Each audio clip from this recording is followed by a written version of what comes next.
नमस्कार, मैं हूं रीनू। आप सभी दर्शकों का अन्नदाता कार्यक्रम में स्वागत करती हूं। हमारे देश का किसान जन का पोषक है, वह श्रम का देवता है, अन्नदाता है। उसमें ही भारत की आत्मा निवास करती है। ऐसे ही किसानों की प्रगति के लिए हम खेती बाड़ी से जुड़ी हुई बहुत सी नई लाभकारी जानकारियां हर रोज सुबह लेकर आते हैं। तो चलिए कार्यक्रम शुरू करने से पहले देखते हैं आज क्या है अन्नदाता में। मूंग और उड़द की फसल में किए जाने वाले जरूरी कार्य।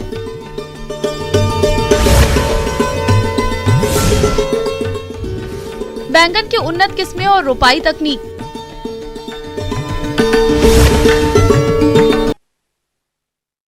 प्रदेश के जिन किसानों ने मूंग और उड़द की बुआई समय से कर दी थी, उनकी फसल अभी बढ़वार की अवस्था में है और इस समय खेतों में खरपतवारों की अधिकता और कीट व रोग व्याधियों के कारण फसल की बढ़वार बाधित होती है। ऐसे में फसल की अच्छी बढ़वार हो सके, इसके लिए आप कौन कौन से कामों को करें, इस बारे में बता रहे हैं बिरसा कृषि विश्वविद्यालय जिला रांची के कृषि वैज्ञानिक डॉक्टर CS महतो। किसान भाइयों नमस्कार। आज हम आपको मूंग और उड़द के फसल प्रबंधन के बारे में कुछ वैज्ञानिक बातें बताना चाहेंगे। ये दोनों दलहनी फसलें हैं जो कि खरीफ के मौसम में लगती है और अभी खरीफ मौसम चल रहा है, तो हम समझते हैं कि अभी तक किसान अपने खेतों में मूंग उड़द को लगा लिए होंगे। किसी भी फसल की वृद्धि व विकास में सिंचाई का अहम योगदान होता है, इसलिए आप मूंग की फसल में सिंचाई का विशेष ध्यान रखें और खेत की मिट्टी के प्रकार को ध्यान में रखते हुए फसल की जरूरत के हिसाब से ही सिंचाई करें। तो अगर हम जो किसान मूंग और उड़द लगा चुके हैं उनके लिए एक सुझाव होगा कि अपने जो क्यारियां हैं उनको तो गहरी कर लें और जो जिससे पानी निकलता है वो नाला भी गहरी कर लें, ताकि उसमें जो भी बरसात का पानी खेतों में आता है वो बहकर निकल जाए, बाहर निकल जाए।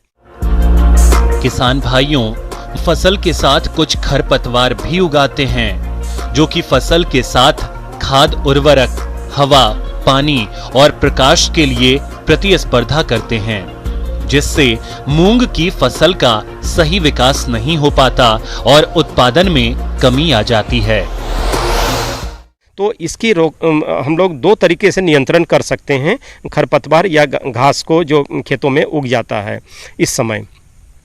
सबसे पहले तो हम लोग जो है कि हाथों द्वारा करते हैं, अपना किसान खेतों में जाकर उनको चुन लेते हैं घासों को खेतों में से या पौधों के बीचों में से। तो ये हाथ से हम लोग इसका निकाई करते हैं। तो हम लोग इसमें जाएंगे कि रासायनिक विधि से इसको कैसे नियंत्रण करें। घासनाशी दवाई आता है जिसको इमिजाथापर बोलते हैं। ये कोई भी दलहनी फसल में काम करता है। जब फसल हमारा 25 से लेकर 30 दिन का हो तो इस अवस्था में इसका ज़रूर छिड़काव कर लें। इसकी मात्रा मैं बताना चाहूँगा, 1 ml प्रति लीटर पानी में घोल बनाकर इसको कोई भी नैपसेक स्प्रेयर में या जो पैर से चालित स्प्रेयर है उससे खेतों में छिड़काव कर दें। इसके अलावा मूंग की फसल में इल्लियों का प्रकोप होता है।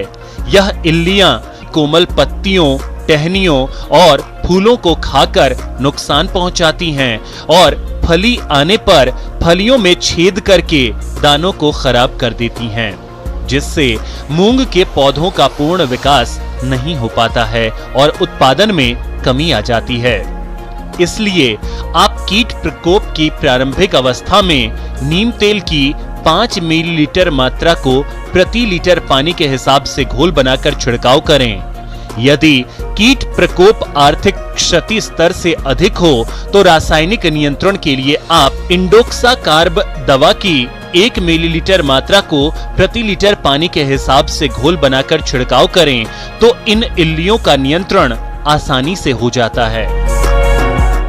इसके अलावा 2 और समस्या आती है इस समय, कीड़े मकोड़ों को और रोग व्याधियों का। तो इसमें हम लोग कीड़े मकोड़े में मुख्यतः मूंग और उड़द में हम लोग देखते हैं इस अवस्था में जब फसल 30 से लेकर 35 दिन या 40 दिन को हो जाए, जब फूल आने से पहले की अवस्था में, तो इसमें देखते हैं कि भुआ पिल्लू का प्रकोप बहुत ज़्यादा होता है इनके पत्तियों में। भुआ पिल्लू को शुरुआत अवस्था में पहचानना की ज़रूरत पड़ती है, ताकि ये जब बड़े हो जाएं उससे पहले नियंत्रण कर लें, क्योंकि ये एक बार जब बड़े हो जाते हैं तो इनका नियंत्रण बहुत ही कठिन हो जाता है, क्योंकि यह दिन की अवस्था में नहीं निकलते हैं, रात में ही निकलते हैं जब अंधेरा हो जाता है। खेतों में जब आप घूमेंगे सुबह सुबह तो देखेंगे कि बहुत सारे पत्तियां जालीनुमा बन जाता है। तो उन जालीनुमा पत्तों को अगर गौर से अध्ययन करें तो देखेंगे कि नीचे की सतह पर, पत्तियों के नीचे की सतह पर छोटे छोटे पिल्लुआँ काफ़ी मात्रा में जमा रहते हैं। तो वो अवस्था इसके नियंत्रण के लिए सब महत्वपूर्ण होती है।